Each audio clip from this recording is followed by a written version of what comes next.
Ladies and gentlemen, Tactical Vance here, and welcome to a news update. Now, the main roadmap up until the end of the year has now been updated, and today we're going to run through what you can expect in the upcoming patches, starting from 3.6. If you don't know what's in 3.5, I've already made a video on that one already. I'll leave a link in the description if you missed that one. But today we're going to be talking about 3.6, 3.7 and 3.8.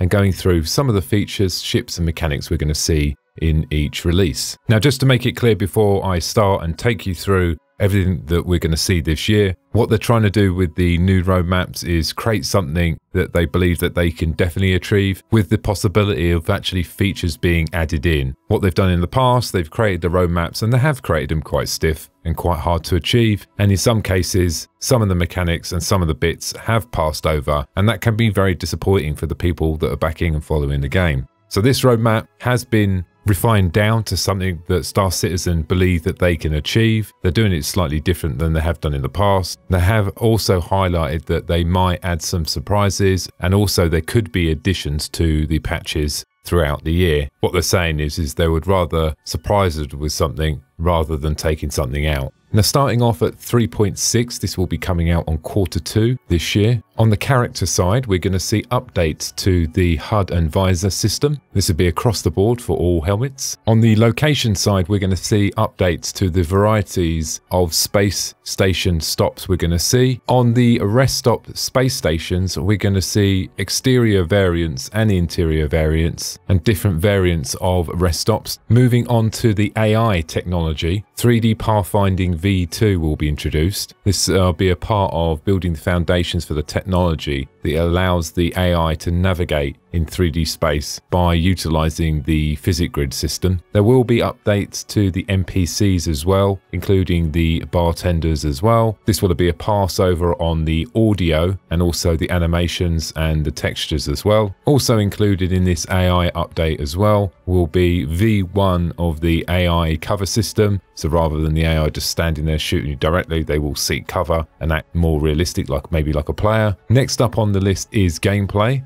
For all you people out there that wanted to customize your weapons, that's going to be introduced into the game. This would include all sorts of different attachments, scopes, grips, allowing you to customize your weapons as well. You should be able to do this in real time. Next up on the list is black market economy. This will be two things. Firstly, anywhere that you go where there's a security desk or security station, they will check you for stolen goods. This will also introduce the ability to sell stolen merchandise. Now, this next one's quite a big one, and I'm quite pleased they've added this one because it does limit most of us of what we can do when you earn a bit of cash, and that is ship rentals. So basically you're about to rent a ship for a period of time. I think this is great because now if you come into the game with a small starter ship, earn yourself a load of cash, you can now go and rent another ship to earn some more money and maybe pay that rental payment and then maybe move up to a bigger ship. Pretty cool. Some small updates to the player free look system, also ragdoll improvements, updates to the way that the characters jump to make it a little bit smoother. Next up is ship Degradation Improvements V2. This will include two things. One, include a visual degradation look between old and new, and secondly, it will also include misfires and erratic behavior in parts that are wearing. Now, clearly for that to work, they also need to add in misfires into this build as well, so that will be included. Next up is player Caribous V2.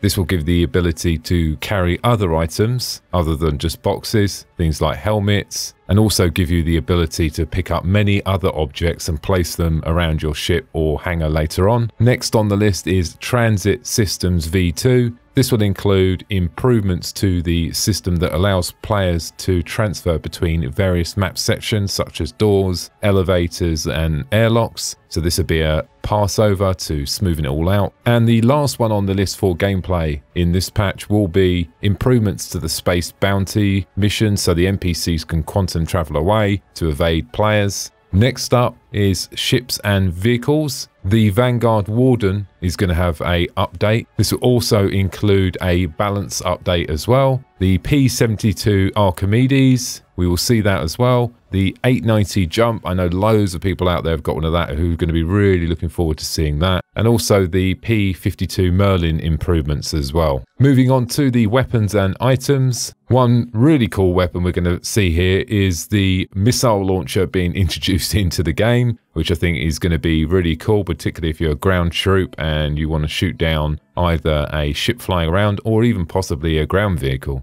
For handguns, we're going to get the S38 pistol, and for ship weapons, we're going to get the Max Neutron repeater. Probably one of the biggest ones here is going to be the client-to-server networking rework. This will improve the upstream part of the network responsible for communicating player actions from the local client to the server. This will pave the way for downstreaming improvements and solving a wide range of issues that we've experienced in the past. There's going to be a V2 update of the procedurally generated asteroids. I thought they looked pretty cool already. They're going to add some overall depth to it and to make a larger variety in the shapes, the distribution and appearance of the asteroid fields. This would also add volumetric fog elements, mineable entities, also creating ring patterns as well. So overall, this is going to make the asteroid areas look even better than they do look today. And the last one on the list, which is pretty cool as well, this will be ecosystems for the planets. This will also include ecosystem modeling at the point of a global planetary level, and also several improvements to the terrain blending. So this is probably pulling it in line with the weather system that planets will have as well. So overall, 3.6 looks pretty decent. There does seem to be quite a heavy part on the core tech, which I think makes sense because we need to get this into shape. So that's everything for 3.6. Let's move on to 3.7 and see what we've got in quarter 3. First on the list for the character side, we're going to see Bounty Hunter armor added. For locations, we're going to see cargo depot space stations. This will be used for cargo runners to sell their cargo. Clearly, if you're in a small ship, you don't have to sell to these particular platforms. But if you're in a very, very large ship and it can't go down to planet side, well, this is going to be a must. Rest stop space stations. These ones will be unoccupied to some extent. These will be found in less traveled locations. This will give you the ability to fuel, repair, but will have minimum crew and security, and also shop opportunities on board. The rest stop stations interior varieties will be updated so they can expand this out, so when they create more stations that they don't look all the same. Moving on to AI, we're going to see more NPC improvements to the shopkeepers. FPS combat weapon types, adding the ability for combat AI to engage players using a wide variety of weapons. Next up is advanced gunship defense maneuvers. I'm not entirely certain what this actually means. It does say implementation and balance of defensive maneuvers that gunship pilots will perform on detecting fire to prevent extensive damage to their vessel. Maybe that's giving you a clearer understanding of what modules on the ship are taking heavy damage so you can maneuver the ship. That's my guess. I think we need more information on that though. Next up on the list is gameplay.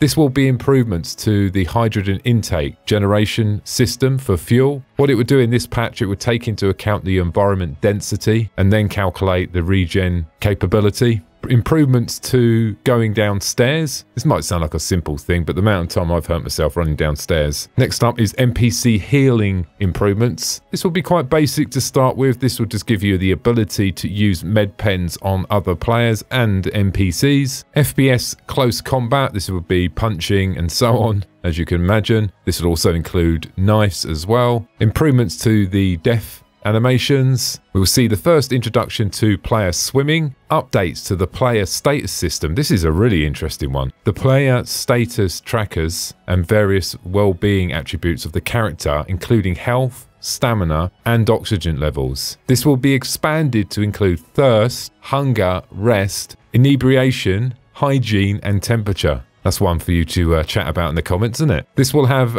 basically what this will do is these values will have a knock-on effect for the player's stamina and the ability. This can also be used by AI behaviors to make intelligent decisions based on their own condition or others' conditions as well. Next up is the Power System V2, and this is basically extending the power system to provide a systematic connection between all the power systems So what this means is if someone gets close to your ship and they EMP, let's say, the airlock and a couple of doors and the side of the ship, the power would go down only in that area of the ship, but the rest of the power would stay on in the rest of the ship, rather than knocking the power out for the whole ship. PvP bounties. Security forces will search for stolen and illegal items and respond appropriately. At this point, we will have the ability to sell stolen merchandise. This one I'm really looking forward to, the cockpit experience improvements. Some of the ships out there have really good display layouts. This will be a part of all the displays and HUDs in the cockpits, as well as audio interactions as well. Next up is updates to the repair, refuel and restock at the kiosks. And last one on the list under gameplay is the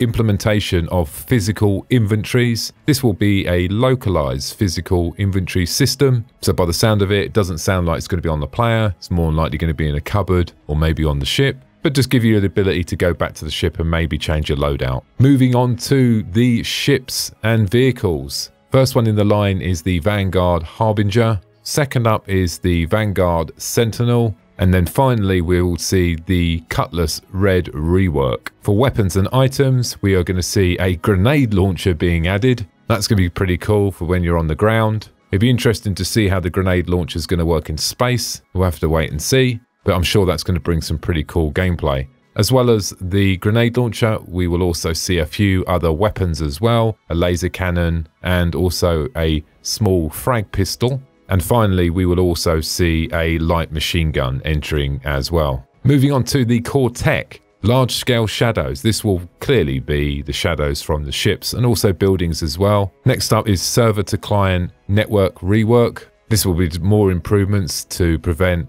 lag spikes, rubber banding, and also help the NPCs move around the verse. And as well as the shadows being added to obviously the ships and everything, it will also be added to the terrains as well. And the final two on the list for 3.7 are shield technology replacement. This will be pretty much a total overhaul of the shield visuals, improved performance for collision as well. Next up is atmosphere tech improvements, various stability improvements to reduce certain artifacts that are currently visible in different views, with the ultimate goal to make the transition from atmosphere into atmosphere as you move through the fog and the atmosphere, that you don't see any distortion or odd looking graphical issues. And the final patch for this year will be 3.8. That's due in Q4. I'm going to say it's one of the best patches because clearly I'm going to be biased and you'll soon find out. Let's start from the top. Characters. We'll see the introduction of a clothing set that is worn by the citizens on Microtech.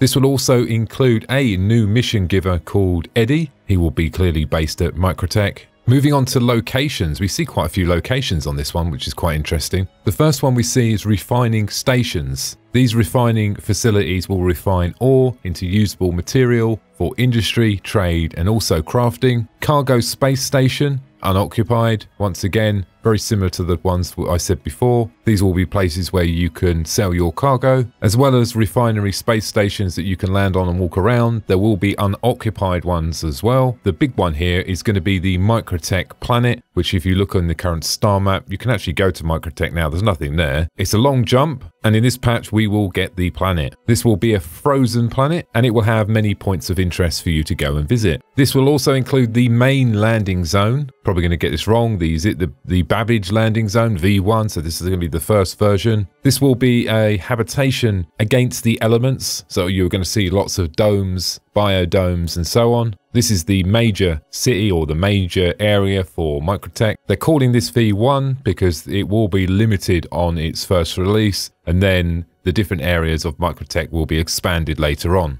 With a new planet coming in, we will see 3 moons as well. AI behavior, we will see updates to the combat AI. This will bring more variety, so they will have different weapons and they will have different skill sets as well. Moving on to the flight AI, this will be very similar to the combat AI. We will start to see ace pilots and pilots with different skill levels and also different loadouts. Moving on to the gameplay aspect of it, and this one I'm looking forward to because it's going to add a lot more content to the game. This is the dynamic mission system. The dynamic mission system will allow allow missions to be offered in different location, rewards and so on, with different parameters. This will be driven from the back-end simulation, so we can expect to see many more missions to do and take part in all around the PU. Next up is the ability for 0G push-pull. So quite simple, if you're on an exterior of a ship and let's say later on you're going to be repairing it, it will give you the ability to move you in whatever direction you would like to go in. Next up is seated item handling. Basically what this will do, it will give you the ability to sit in a seat and use a hand weapon or a small weapon. So this could be used while you're moving or traversing in a land vehicle and maybe you want to shoot out the side window.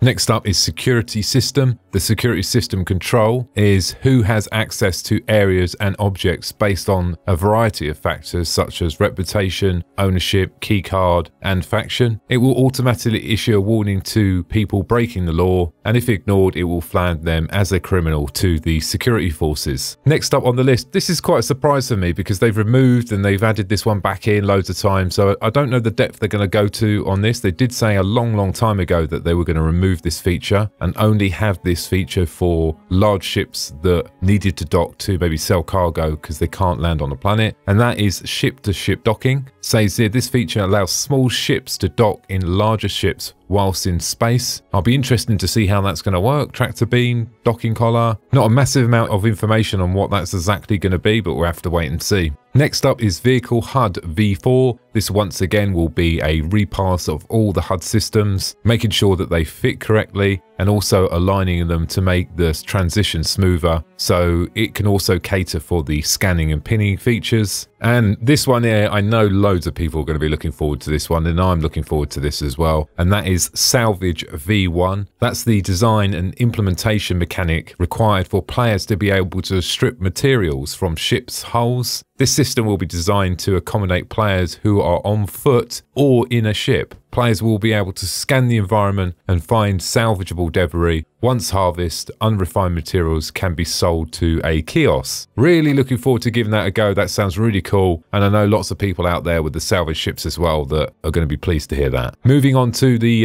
biggie now, and that's the one I'm definitely looking forward to. And I know that loads of people out there are going to be looking forward to this. And that's the ships in this lineup. The first one we got is the Asteroids Prowler. Lots of people looking forward to that. Looks like a really cool ship. Fantastic design. Next up is the Cutlass Blue Rework. Following on from that, it's the Carrack. Yes, I did say that. I am so excited for that. I'm going to be counting down the days. It's going to be a fantastic end of the year to get my Carrack. I cannot wait. So great news. I'm glad to see it in the roadmap as well. The next ship that's going to be introduced as well is the Hull C. I know loads of people out there who've got a Hull series that would love to see the animations and how the Hull series work. So we're going to be doing some massive cargo runs when that comes into the game. On the weapon side, we're going to see a new pistol and some small upgrades to some of the weapons. And then on the Cortex side, it will be just overall performance and improvements. So that's what we're going to see in 2019. Let me know in the comments what you think. To be honest, for me, I think that there are some really cool features in there. I'm really looking forward to it. Like I said at the start of the video, they have told us that there could be other features added. What they've tried to do with this roadmap is to give a conservative roadmap with